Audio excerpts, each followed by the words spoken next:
Shalom, selamat pagi Bapak Ibu serta saudara yang dikasihi oleh Tuhan. Kiranya berkat, damai sejahtera dan sukacita dari Tuhan Yesus Kristus senantiasa menyertai kita sekalian. Sebelum kita mendengarkan firman Tuhan dan renungan, marilah kita berdoa. Tuhan Allah Bapa yang Maha Baik, kami sungguh bersyukur atas kebaikan dan kemurahan-Mu, karena Engkau Tuhan yang selalu melindungi dan memberikan pertolongan dalam kehidupan kami. Jika saat ini kami akan mendengarkan firman-Mu, kami memohon Tuhan mengurapi kami dengan Roh Kudus-Mu, agar kami dapat mengerti dan memahami apa yang Tuhan sampaikan kepada kami, sehingga iman dan karakter kami semakin hari semakin baik dan boleh berkenan di hadapan-Mu. Mampukan kami untuk menjadi anak-anak-Mu yang mentaati firman-Mu. Terima kasih Tuhan, di dalam nama Tuhan Yesus Kristus kami memohon dan berdoa. Amin. Bapak Ibu serta saudara yang terkasih, bacaan firman Tuhan saat ini diambil dari TB2, Kitab Amsal pasal 30 ayat 8 dan 9. Demikianlah sabda Tuhan. Jauhkanlah dariku kecurangan dan kebohongan. Jangan berikan kepadaku kemiskinan atau kekayaan. Biarkanlah aku menikmati makanan yang menjadi bagianku, supaya jangan kalau kenyang aku menyangkalmu dan berkata siapa Tuhan itu. Atau kalau aku miskin, aku mencuri dan mencemarkan nama Allahku. Tema renungan saat ini adalah setialah dalam keadaan apapun. Bapak Ibu serta saudara yang dikasihi oleh Tuhan Yesus Kristus, seringkali manusia menganggap bahwa kekayaan adalah tanda keberhasilan dan kebahagiaan. Sebaliknya, kemiskinan sering dipandang sebagai kegagalan hidup. Namun firman Tuhan hari ini justru mengajarkan sesuatu yang berbeda. Yang terpenting bukanlah apakah kita kaya atau miskin, tetapi bagaimana sikap hati kita di hadapan Tuhan. Bapak Ibu serta saudara yang terkasih, dalam Alkitab kekayaan tidak pernah dianggap sebagai sesuatu yang salah. Banyak tokoh iman seperti Abraham, Ishak, Yakub, dan Ayub hidup dalam kelimpahan. Namun yang membuat mereka berkenan di hadapan Tuhan bukanlah jumlah harta mereka, melainkan kesetiaan dan ketergantungan mereka kepada Tuhan. Mereka tidak menjadikan kekayaan sebagai Allah mereka. Sebaliknya, ada juga orang yang jatuh karena kekayaannya. Hati yang mulai bergantung pada harta perlahan menjauh dari Tuhan. Kesombongan, rasa cukup tanpa Tuhan, dan keinginan untuk pamer menjadi jebakan yang berbahaya.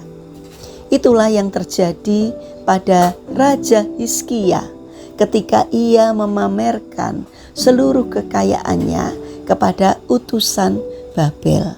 Tindakannya menunjukkan bahwa hatinya mulai bergeser dari Tuhan kepada hal-hal duniawi.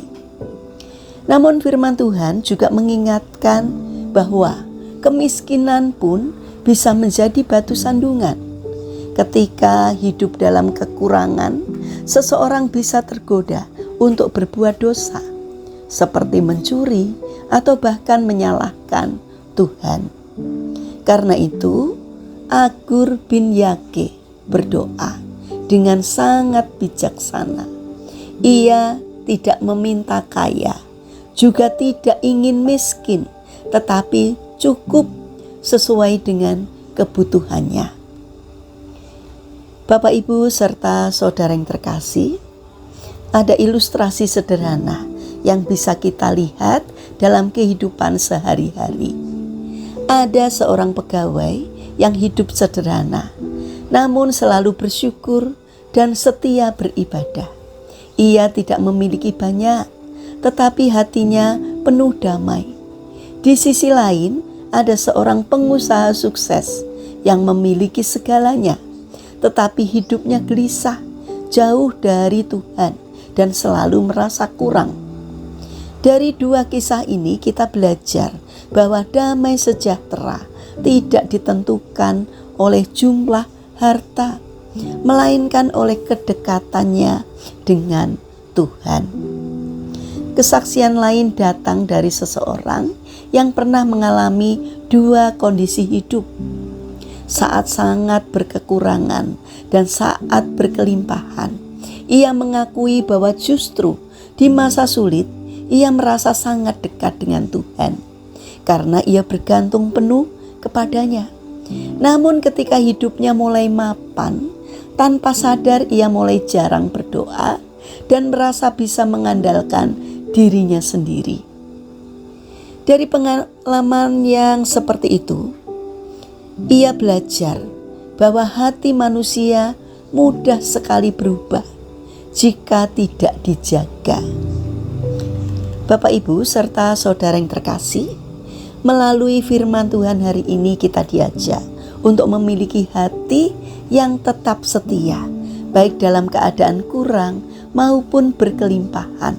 Kunci hidup bukanlah memiliki banyak atau sedikit, tetapi hidup dalam rasa cukup dan ketergantungan kepada Tuhan.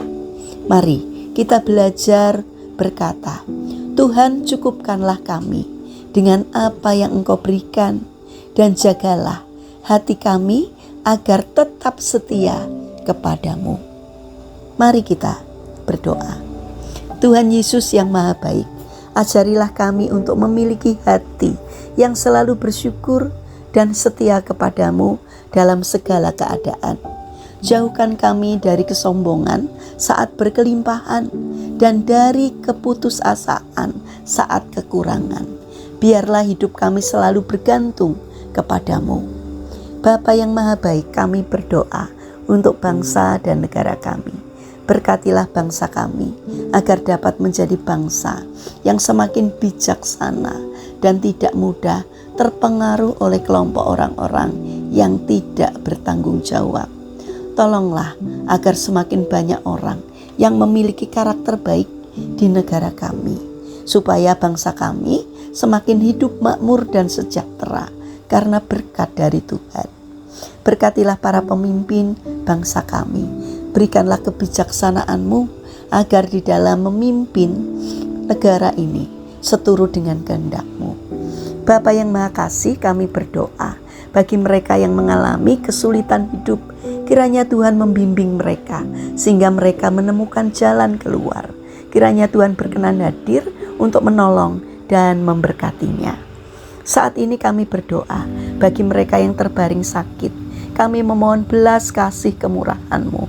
Kiranya Tuhan berkenan hadir untuk menjamah dan menyembuhkannya. Terima kasih Tuhan. Kami ingin menyerahkan seluruh aktivitas kami hari ini ke dalam tangan Tuhan. Sertai dan berkati apapun yang boleh kami kerjakan, supaya boleh berkenan di hati Tuhan. Terima kasih Bapa. Dalam nama Tuhan Yesus Kristus kami berdoa. Amin. Puji Tuhan, Bapak, Ibu, serta saudara yang terkasih. Kiranya firman Tuhan dan renungan hari ini dapat menjadi berkat bagi kita semua. Haleluya.